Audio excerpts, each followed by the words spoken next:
আমরা কড়াবাগাই কোনাপাড়া মধুবাগ আমার ছেলের নাম মিরাজ হোসেন পাপ্পু। আপনারা দেখতে পাচ্ছেন কিভাবে বুকে মতো গুলি করছে। এই যে আমার ছেলের ফুটেছে লাশ। আমি পুলিশের নামে মামলা করছি, পুলিশ বাদী হয় নাই, অন্য লোকের দেখা দিয়ে দিচ্ছে। এই আজকে 1 মাস কোনো ছাত্র ভাইয়েরা আমাদের সাথে শহীদ পরিবারের সাথে, আমি বলতে পারি আমাদের সাথে কেউ যোগাযোগ করে নাই, কিন্তু আমরা যখন টেলিভিশনের মাধ্যমে খবর পাই, আমি আজকে এখানে আসছি। এই তরুণ যুবক, আমার ছেলে বিয়ে করে নেই, আমার 2 ছেলে 1 মেয়ে, কত স্বপ্ন কত রাস্তা রয়ে গেছিল, সেই রাস্তা পাড়ি দিতে পারে নাই। এই পুলিশ অত্যন্ত নিরহভাবে গুলি করছে। তাই আপনাদের মাধ্যমে এই রাষ্ট্রের কাছে যারা তরুণ সমাজ আজকে বড় বড় চেয়ারের মধ্যে বসছেন, এই শহীদের রক্ত যাতে ভিজা যেতে না পারে, তাদেরকে দেখে দেখে খুঁজে খুঁজে তাদের পাশে দাঁড়ান এবং শহীদের মর্যাদা দান করেন এবং রাষ্ট্রীয়ভাবে মর্যাদা দান করেন। এবং যারা যারা হাসপাতালে এলাকা ভিত্তিতে অনেক জায়গায় অন্তরীণ নিখোঁজ আছে, তাদেরকে খুঁজে খুঁজে একটা তালিকা করেন, একটা লিস্ট করেন। তাহলে এই শহীদের আত্মা শান্তি পাবে। নয়তোবা এই শহীদের যখন নাকি আপনাদের কষ্ট করবে, আপনাদের জব দিতে পারবেন না, তাহলে আপনারা জব দিতে পারবেন না। এই শহীদ পরিবারের পাশে দাঁড়াইতে হবে এবং খুঁজে খুঁজে এই শহীদ পরিবারকে বের করতে হবে। যারা হাসপাতালে আছেন আহত নিহত, আমি অনেক সময় টেলিভিশনে খবর পাই কোনো ভাইয়ের পাও চলে গেছে, চোখ বন্ধ হয়ে গেছে, টাকার জন্য চিকিৎসা করতে পারে না। আপনারা এক আবু সাইদকে নিয়ে আপনারা নাচতেছেন, ঘরে ঘরে আবু সাইদ বইটা রয়েছে, খবর নেন।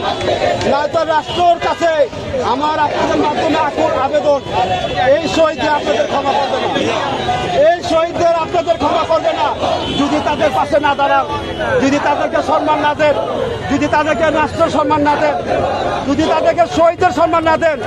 যেভাবে বৃষ্টির মতন গুলি করছে 5ই আগস্ট সবচেয়ে থেকে ঘটনা ঘটছে যাত্রাবাড়ি থানায়। সারা বাংলাদেশ আমাদের ঢাকার ভিতরে কোথাও এরকম লোক করে নাই। যাত্রাবাড়ি থানার পুলিশ সাউন্ড গ্রেনেড এই রাইফেল গুলি করতে আসলো।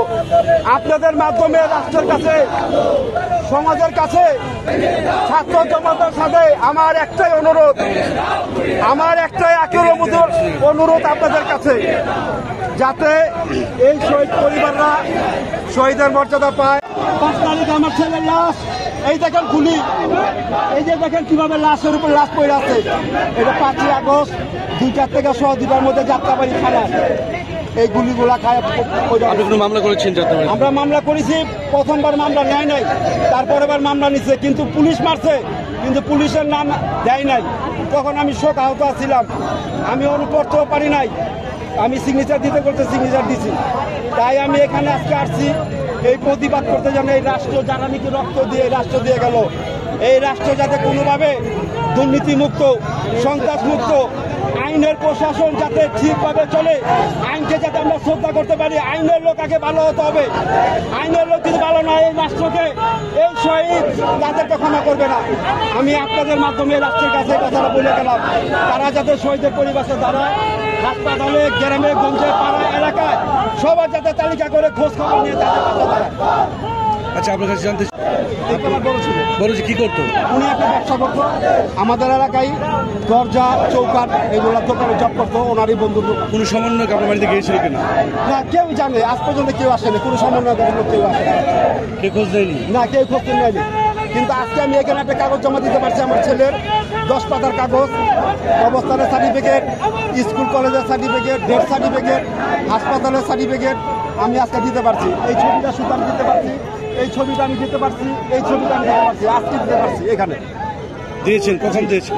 এটা ওই যে ছাত্র আন্দোলনের একজনের কাছে দিয়েছি, নামটা জানি না, ওনার কাছে দিছি, যাতে আপনার মাধ্যমে আপনারা রাষ্ট্রের কাছে এই শহীদ পরিবারের যাতে রক্তটা তাদেরকে শান্তি দেয়, যাতে মাটিতে তারা ঘুমায় আছে তাদের প্রতি যাতে সহানুভূতি দেখায়, তাদেরকে সম্মান দেয়।